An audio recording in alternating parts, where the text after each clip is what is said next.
While I was serving my country, my unfaithful wife exploited our kids for TikTok fame, so I made sure she lost everything. I never thought I'd be the type to air my life online, let alone expose one of the worst betrayals imaginable. But here I am, putting it all out there.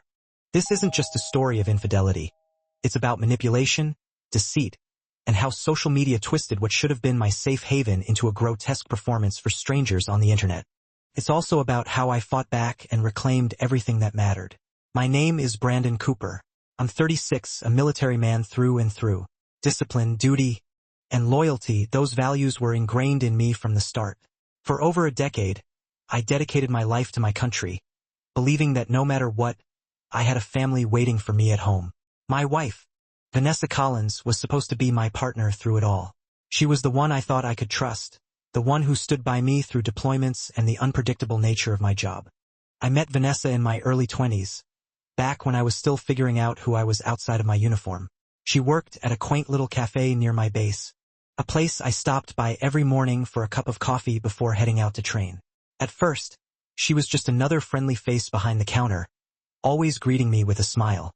But as time went on, I noticed the little things. How she remembered exactly how I liked my coffee, how she asked about my schedule, how she'd slip in casual comments about my favorite music or the early shifts I dreaded. It wasn't just politeness.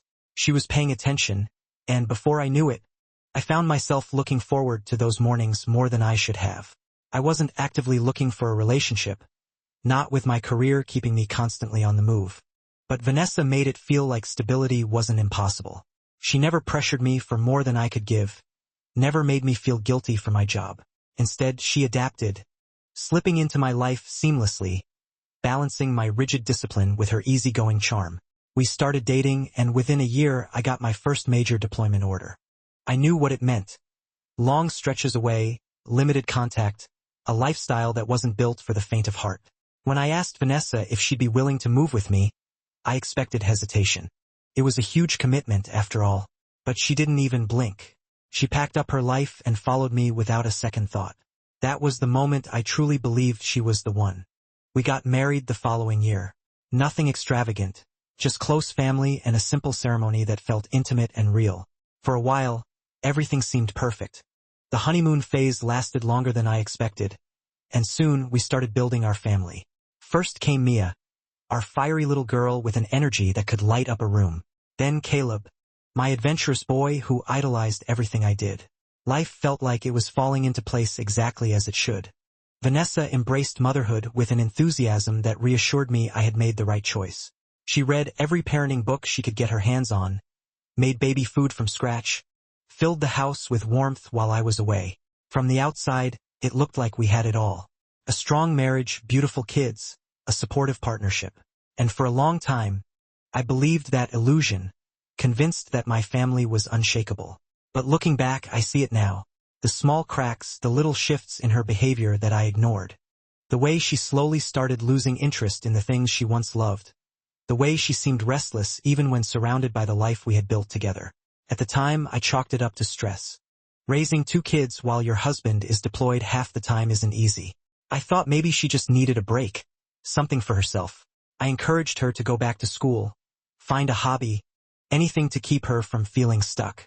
But she never took me up on it. Instead, she found something else, something far more dangerous. And while I was away serving my country, she was building a different kind of life, one that didn't have me in it. And I would never forgive myself for not seeing it sooner. First, everything seemed fine. Vanessa fully embraced motherhood, diving into parenting books, making homemade baby food, and meticulously curating a life that seemed picture-perfect. She wanted to be the ideal stay-at-home mom, and for a while it looked like she had found her purpose. But after Caleb was born, something in her changed. The exhaustion, the monotony of daily routines, the feeling of being stuck at home, it started weighing on her. At first, it was subtle. Small complaints about how she felt like she had lost herself, about how her entire identity was now wrapped up in being a mother. I understood. Raising 2 kids while your husband is deployed isn't easy. I encouraged her to find something for herself. Take a class, start a hobby, maybe even get a part-time job to break the routine. But none of it seemed to interest her. Every suggestion I made was met with a non-committal shrug. Then social media happened. It started innocently. Just some pictures of the kids, cute parenting moments, and the occasional parenting tip she picked up. But soon it became more than that. She began following influencers, particularly family vloggers who painted their lives in carefully curated perfection. She became obsessed with their seemingly effortless ability to monetize their personal lives. The idea fascinated her. People making money simply by sharing their daily existence. I didn't think much of it. If posting online gave her something to focus on while I was away, why not? It was harmless at first, but I should have noticed the signs. I should have seen how her priorities were shifting. What started as casual sharing soon turned into something more calculated. She studied engagement, analyzed trends, obsessed over metrics. Every moment, every interaction, every cute or chaotic scene with the kids. It all became content. The authenticity faded, replaced by staged moments designed for maximum impact. She began structuring her days around content creation. Simple outings turned into video shoots. Playtime was interrupted for the perfect shot. If the kids didn't react the way she wanted, she'd redo scenes until she got what she was looking for. The laughter in our home became rehearsed, the joy scripted. It was no longer about capturing moments, it was about crafting an image. Then the red flags started appearing. During one of our FaceTime calls, Mia casually mentioned something that made my stomach turn. Mommy said we have to do the prank again because I didn't cry enough the first time. I forced a chuckle, thinking she was just being silly. But it sat wrong with me. Vanessa had always been playful, but the idea of forcing our daughter to reenact a reaction just for a video?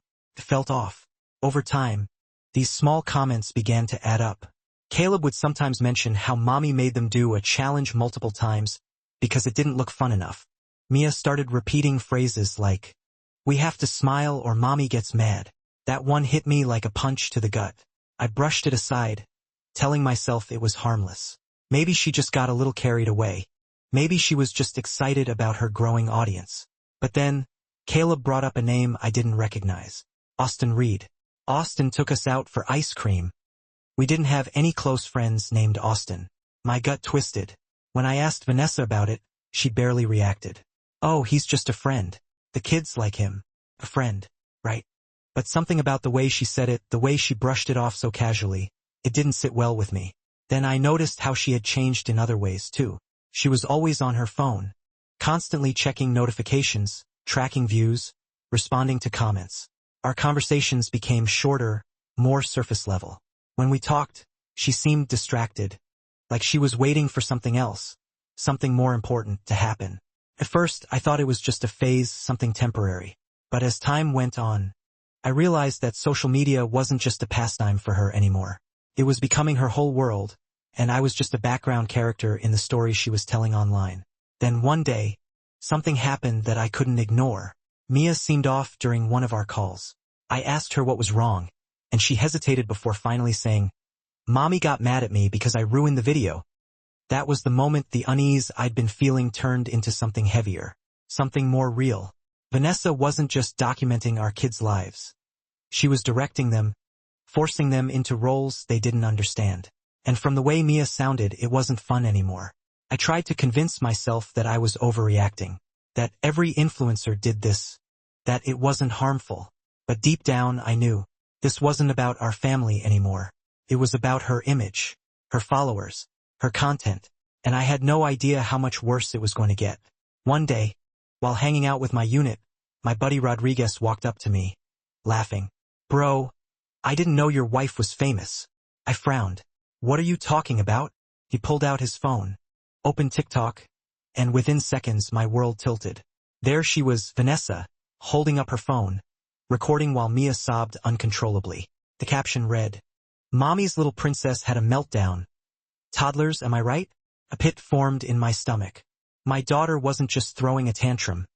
She was genuinely devastated. Her face was red, streaked with tears, her tiny hands wiping at her eyes as she tried to pull away from the camera. But Vanessa? She was laughing, recording, exploiting our child's misery for likes and engagement. I could feel my pulse hammering in my ears as I snatched my phone and immediately downloaded TikTok. My hands were shaking as I typed her name into the search bar.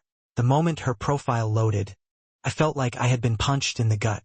Post after post painted Vanessa as a struggling single mom, raising 2 kids alone while their dad is deployed. Just a mom trying to stay strong for her babies. She had fabricated an entire narrative. Nowhere in her endless stream of posts was I mentioned. It was as if I didn't exist. As if I had never existed. She had rewritten our family story, turning herself into a victim, a lone warrior fighting through the hardships of motherhood with no support. And the comments section? It was infuriating. Strangers, men, poured in with admiration, sympathy, and flirtation. You're so strong, Vanessa. If I was your man, I'd never leave you alone like this. DM me if you ever need someone to talk to. Some even sent her money. She had been collecting donations for being a fake single mom. I scrolled further, bile rising in my throat. Vanessa wasn't just fabricating struggles. She was monetizing them. Entire clips were filled with her looking exhausted, sighing dramatically while sad music played in the background. Just got the kids to bed. Another long night alone. Long night alone? Alone? Then I saw him, Austin, the name that had first come from Caleb's innocent lips. The friend Vanessa had brushed off so casually. He was everywhere, commenting on every post. You're doing amazing, Vanessa. Wish I could be there to help. You deserve the world. And then I saw the pictures. The gym selfies with Vanessa, the casual coffee meetups, the dinners. Him sitting in my house. My house. Eating at my table. Smirking into the camera like he belonged there. I kept scrolling, my vision blurring from pure rage. Every video, every post, every carefully edited moment was a dagger to my chest. Vanessa had not just erased me from her life. She had replaced me. And the worst part? She had done it in front of thousands of people, while I had been too far away to stop it. I wanted to believe there was some kind of explanation, some kind of misunderstanding. But the more I scrolled, the clearer it became. The truth was written in every video, every comment, every deceptive caption. She wasn't waiting for me to come home. She had already moved on, and I wasn't about to let her get away with it. I didn't call Vanessa. I didn't demand answers. There was nothing to ask, nothing left to say. I knew what she had done, and no amount of excuses or crocodile tears would change it. Instead, I did what I was trained to do: assess, strategize, and execute. I built my case. I started with our financial records. I logged into our joint account and began combing through transactions. The expenses told a story I already knew but hadn't been ready to face. Hotel charges, flights, expensive dinners, charges that made no sense for a stay-at-home mom who was supposedly struggling. All while I was deployed, I could see patterns, certain dates, weekends where the spending spiked.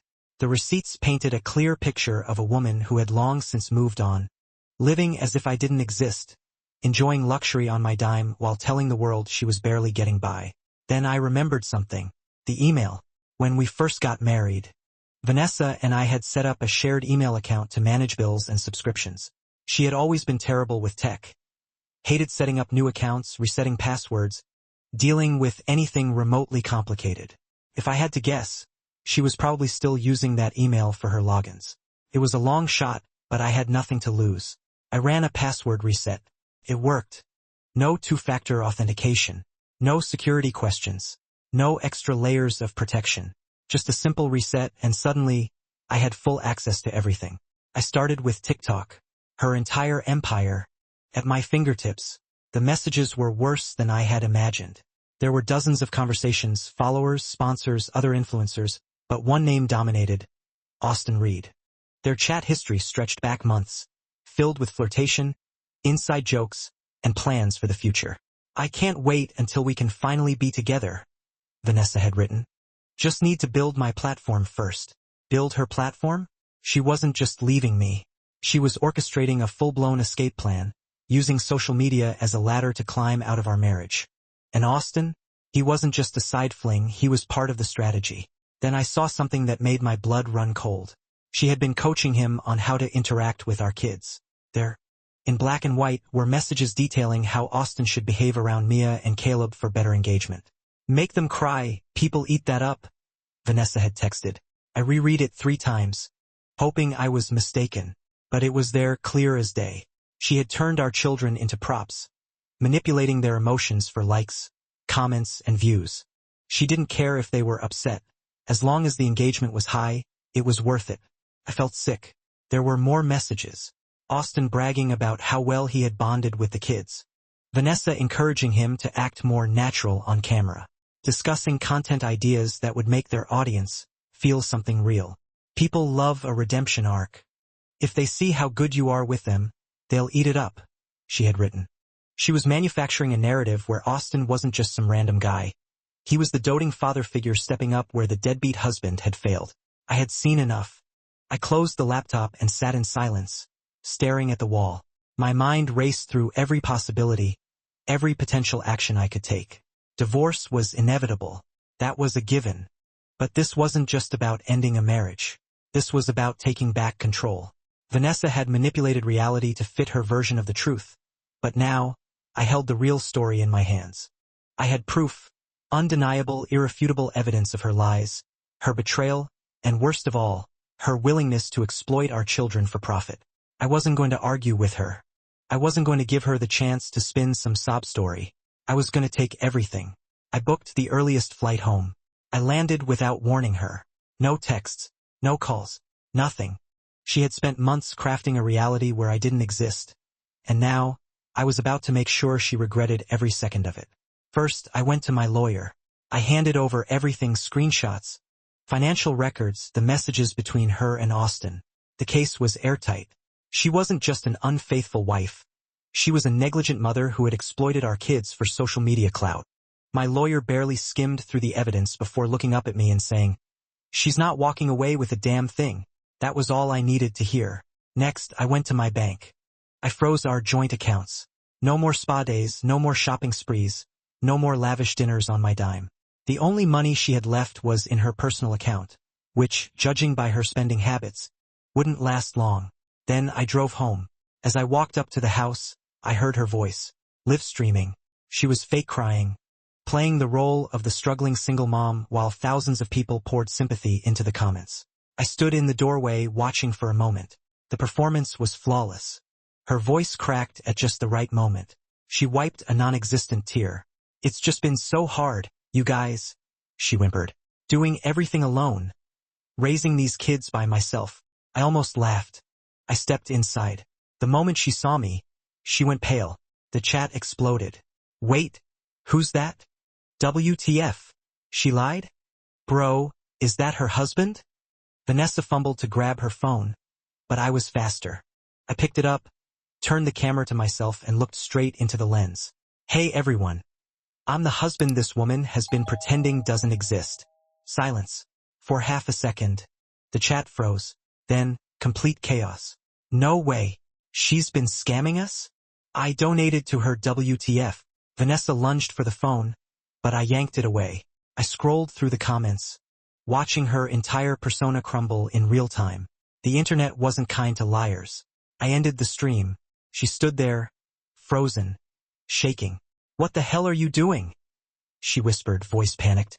I didn't answer. I reached into my bag and dropped the divorce papers on the table. "You have 24 hours to leave." Her face crumpled. She looked down at the documents, then back at me, her hands trembling. "Brandon, please." I turned my back to her. I didn't care. She begged. She cried. She screamed. I felt nothing. She tried everything. The apologies, the excuses, the gaslighting. "You weren't here for me. I was lonely. It was just a mistake." I didn't engage. There was nothing left to say. She had already rewritten history once. I wasn't going to give her a chance to do it again. Then came the desperation. She tried to play nice. "We can work this out. Think of the kids." I laughed. "That's exactly what I'm doing." By the next morning, she was gone. Her things packed, her social media in shambles. I wasn't sure where she went, and frankly, I didn't care. A week later, she was internet history. Her followers turned on her. Sponsors dropped her. Every video she had ever made was picked apart, dissected, and exposed. The same people who once praised her called her a fraud, a manipulator, a liar. They uncovered everything: the fake crying, the staged breakdowns, the emotional exploitation of our children. Some of her most loyal followers, the ones who had donated the most, were the angriest. I sent her $500 because I thought she was struggling. I used to defend her. Now I feel like an idiot. How could she do this to her own kids? The internet wasn't just mad. They were relentless. Her past tweets, old lies, even deleted videos resurfaced. Every misstep was magnified. Every deception laid bare for the world to see. She had built an empire on sympathy, and now that same audience was tearing her apart. And Austin? He was gone. The second the money stopped, he ghosted, wiped his socials, disappeared. He never loved her. He loved the clout, the perks, the lifestyle. And without that, she was nothing to him. Now it's just me and my kids, living a real life. No cameras, no staged moments, no fake online sob stories. And honestly, we've never been happier. This story isn't just about betrayal or greed. It's a powerful reminder of how social media can distort reality, turning people's lives into staged performances just for attention. It's a harsh lesson on honesty, trust, and the consequences of exploiting others, especially your own loved ones, for the sake of online fame. In the end, the truth always prevails. No amount of followers, no amount of fake sympathy can hide deception forever. The price of living a lie can be far more devastating than imagined. And when everything falls apart, only the real values, family, integrity, and authenticity remain. What do you think about this story? Have you ever seen someone try to fabricate their life online like this? Drop a comment and share your thoughts. And don't forget to hit like and subscribe to stay tuned for more stories. Because out there, the world is full of tales waiting to be told.